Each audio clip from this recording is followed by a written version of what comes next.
Okay, we are recording now. And I apologize if my voice goes out on me. I have a slight cold, so I might sound a little funny to some of you.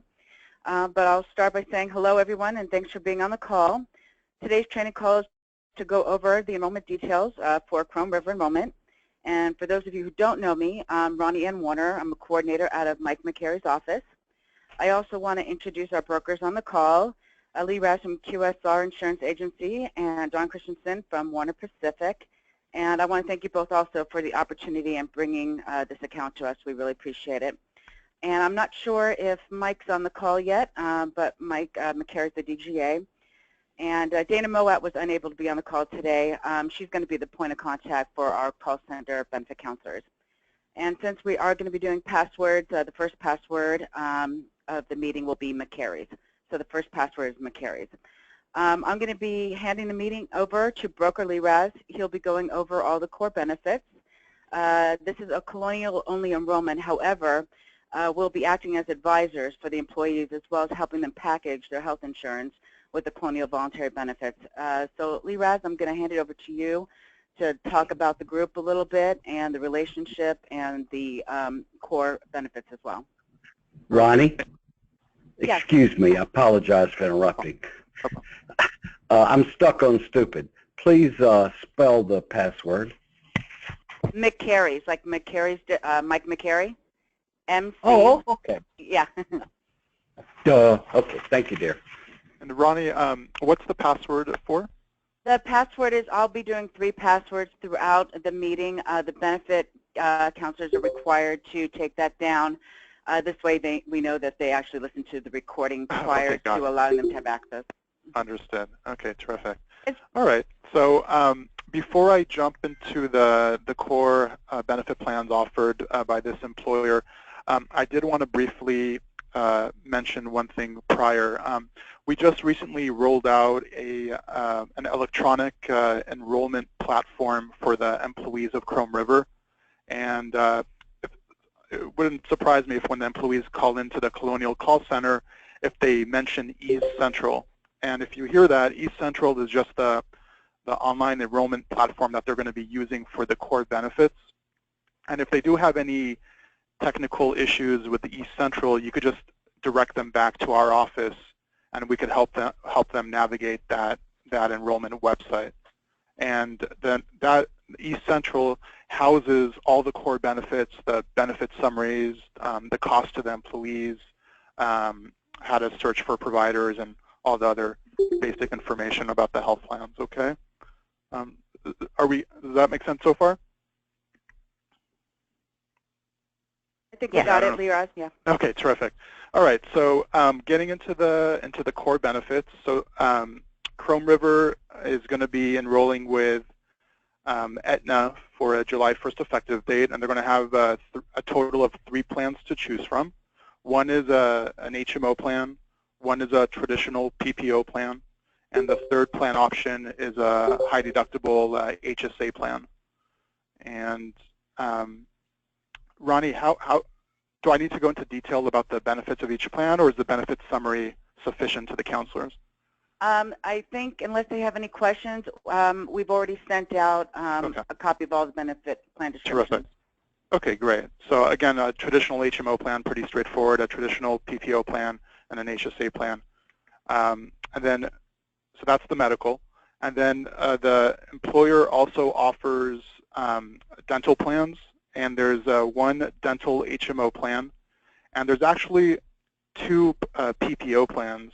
And one of the PPO plans is specifically just for any Georgia and Texas employees. So when you're reviewing the benefit summaries, it should be labeled, one of the benefit summaries should be labeled Georgia and Texas. So don't let that throw you off. And that's the dental. There's only one vision plan. So that's just a standard vision plan with VSP. And there's also a voluntary life option for the employees. Voluntary meaning that the employees are paying 100%. It's also optional coverage for the spouse and any children. And Ronnie, I don't remember if I sent you the rate sheet for that, but I'll do that after the call, and it shows the increments that they could choose from and what the monthly premium is. Okay. Oh, that'd be great. Okay. And then now the employer also offers an STD and LTD plan with Lincoln Financial, and these specific plans, what Lincoln refers to as tax choice.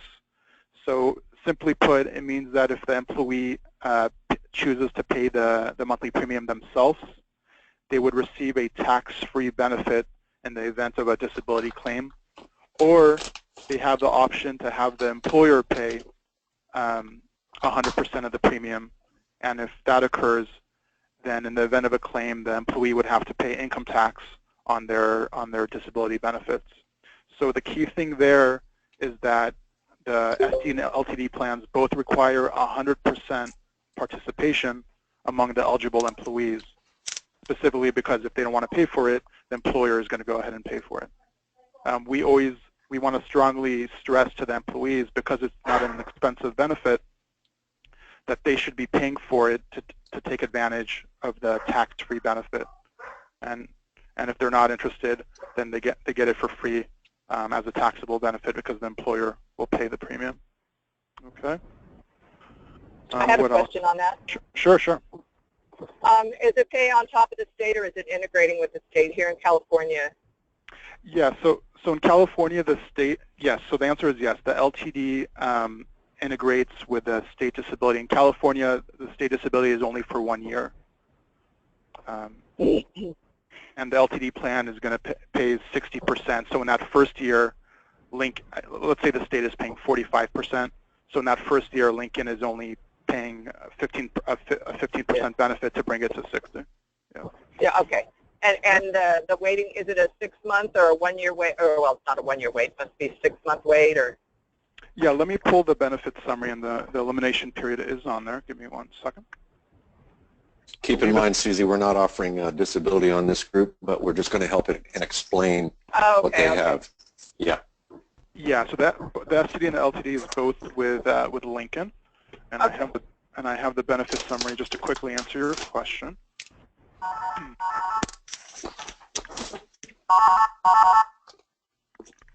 And if everybody can please mute their phone in the background unless you need to speak, that'd be great. Okay.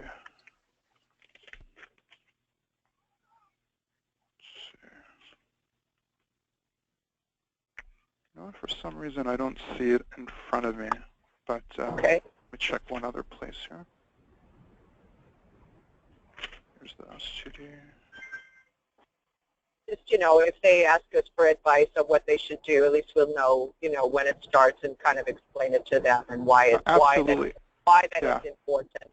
Okay. It should be on the benefits summary. I'll make a note here to double check it, and if not, I'll send you a version that does have it on there. All right. Thank you very much. Sure. Okay. So that's the STD and the LTD. Now the employer also offers a flex plan with a third-party administrator, and one of the recent changes for this plan year starting July 1st is that the carryover option that they opted for is the $500 carryover. In the past, there was a 2.5-month extension, and they're changing that simply to a $500 carryover. So if the employees ask about that, you would just let them know that they would, for any balance that's left over, they would forfeit all of it except for $500, which would roll over to the next plan year. Okay. Another item I wanted to share with you regarding the flex plan is that for those employees that do choose a medical HSA plan with Aetna, they do have the opportunity to participate in a limited scope flex plan, where those expenses would be limited to dental and vision if they use the FSA plan. Okay. And let's see. One other minor item that I'll briefly mention. I doubt it will come up in the phone calls, but just in case, there is the company does have a travel policy for their employees, a travel medical policy with MetLife when their employees travel outside the U.S. It doesn't require any enrollment. It's like an automatic type of coverage. So in case that comes up, I just wanted you to mention that. And one other thing that I'll close with is getting back to the eCentral online enrollment platform. On the home page for that, where the employees log in, there is a link for a document library which has all the benefit summaries and the rates accessible without needing to log in. So benefit counselors would also technically have access to the document library, and in there is an overview of the MetLife travel policy in case a question comes up about that. And I'll email the link to Ronnie after the phone call. Any questions?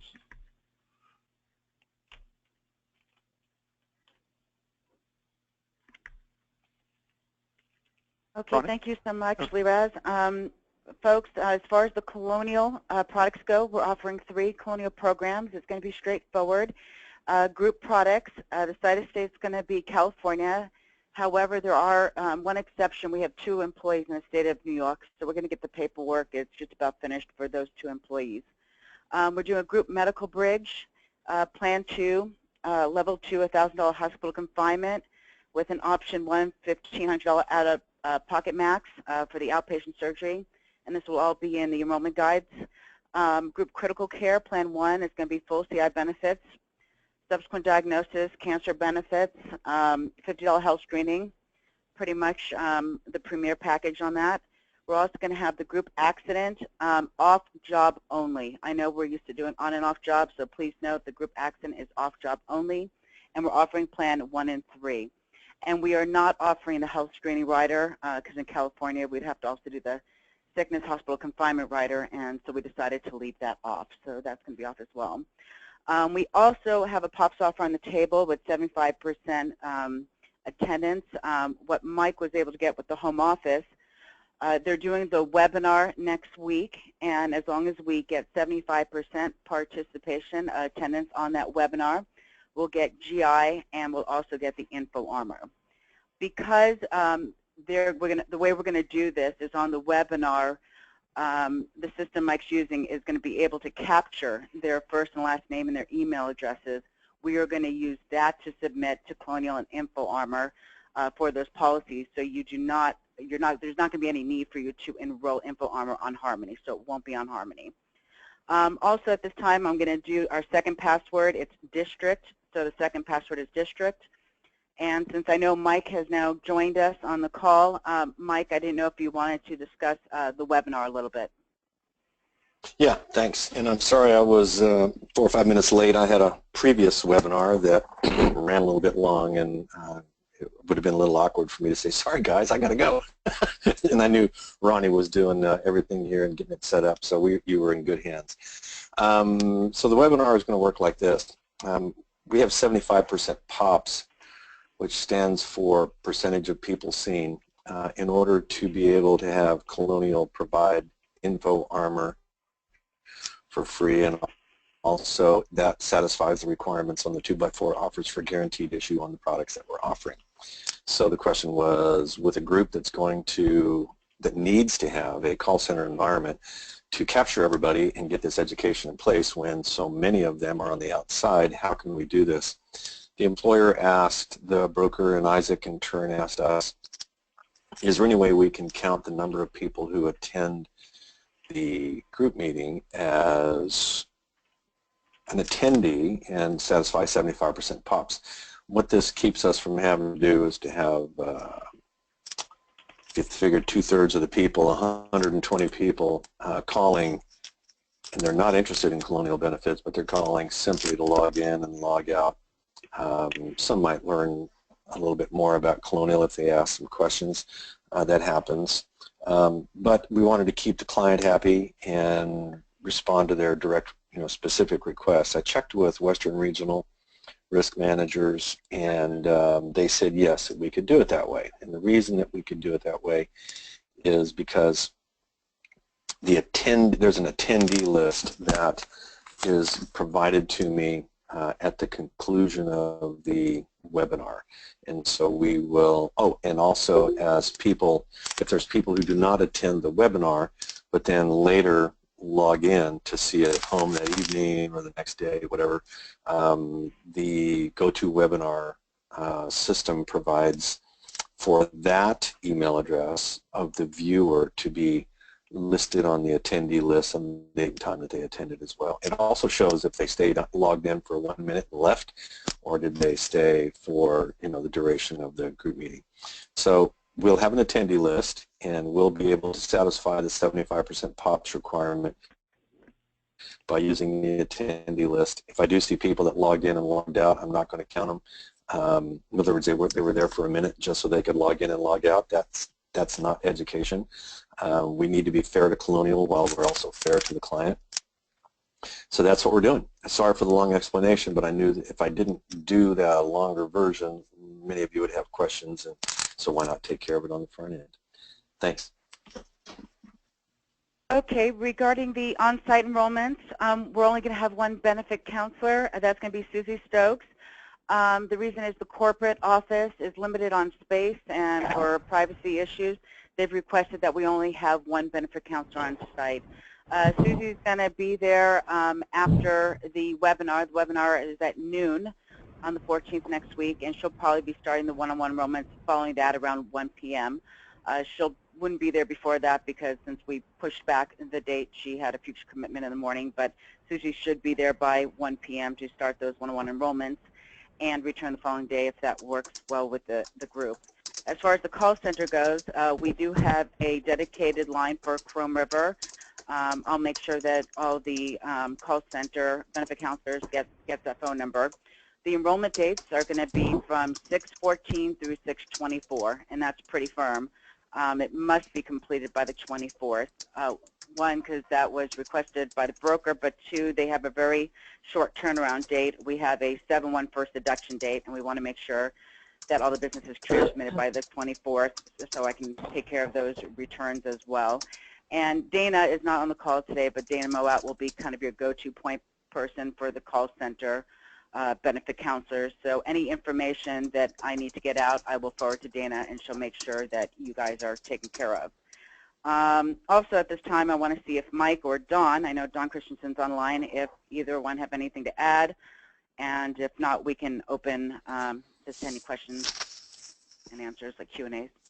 Well, Don, this is Mike. Don just popped over an email to me and asked me if we had all three products HSA compliant, and I replied back that Group Medical Bridge is the only one that's not because it's Plan 2. Plan 1 in Group Medical Bridge is the only one that's HSA compliant. So, Don, if you're on the phone, we can go ahead and make it Plan 1 and Plan 2, Level 2.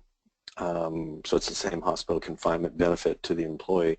That way those who have an HSA compliant medical plan and are going to open a health savings account, they would want to participate in Plan 1. So maybe we missed that on the front end. So Don, would you like us to do that? Yes, please. And Liraz, if you're on the call, whenever we have an HSA in play, we have to make sure that the supplemental benefits are all HSA compliant. And I don't know exactly who is officially ever looking to make sure those things are compliant, but we wouldn't want to put anybody in jeopardy if not necessary. And yes, Mike, I think this group's large enough that we are able to offer both of those levels, so that would be great because I know those folks will be looking for that. And Liraz, the distinction that Mike just made is super important, that even if they enroll in an HSA plan, if they don't actually fund an HSA, then it's open season. They can enroll in whatever they want. But if they fund an HSA account or an employer's funding an HSA account, then they are limited to HSA compliant products. Okay, and so just to make sure I'm understanding, if they open and fund an HSA bank account, then their only medical bridge option would be Plan 1? Correct. Okay, and if they don't open the HSA bank account, then they could choose between Plan 1 and Plan 2? Correct. Okay, got it. You got it. He's quick study of the day award, right, Mike? You got that right. Only on Thursdays. Only on Thursdays. I love it. That's better than me. I get it once a year. I'm going to make those updates for all the benefit counselors and send out a revised enrollment guide, so you guys will receive that. And if nothing else, I want to thank everybody for their attendance. And this call is being recorded and will be uploaded later today for viewing. All benefit counselors must listen to the call before the enrollment and will need to provide me with the 3 passwords. Please email me your name, produce number, and passwords, and then I'll enable you in Harmony. And the 3rd password is going to be ROCKS. So the 3rd password is ROCKS. So if Mike, Don, Liraz, if nobody else has anything to add, Yeah, I have one more thing. I'm sorry. Sure. So one more.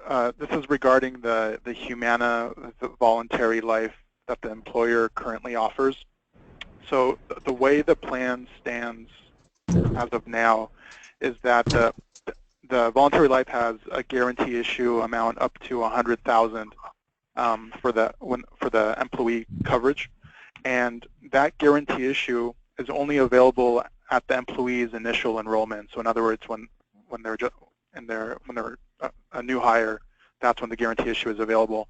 At renewal or at subsequent open enrollments, if they waive the voluntary life, the guarantee issue feature is not there. So we have requested Humana. Let me back up. There's a very low participation right now on the voluntary life. I think, if I remember correctly, Isaac said literally there might be like 4 or 5 people out of a fairly large company that have the voluntary life.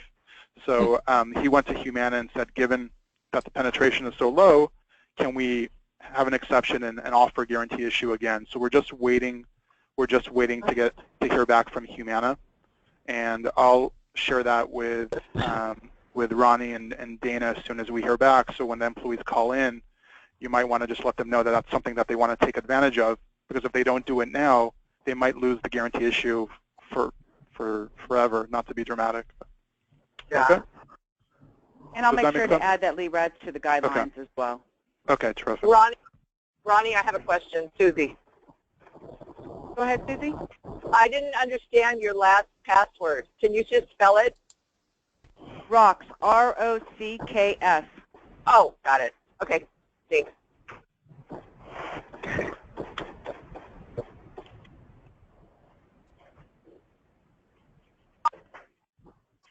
Anyone else? That's all I have. And Ronnie, thank you very much. And once again, to everybody, sorry I couldn't cut loose of the prior. I've got 3 of these today. Well, it's being recorded, Mike. You can always go back and re-listen. Nice. Thank you very much. All right. Thank you, everyone. Thank you. Thank you. Everyone. Okay.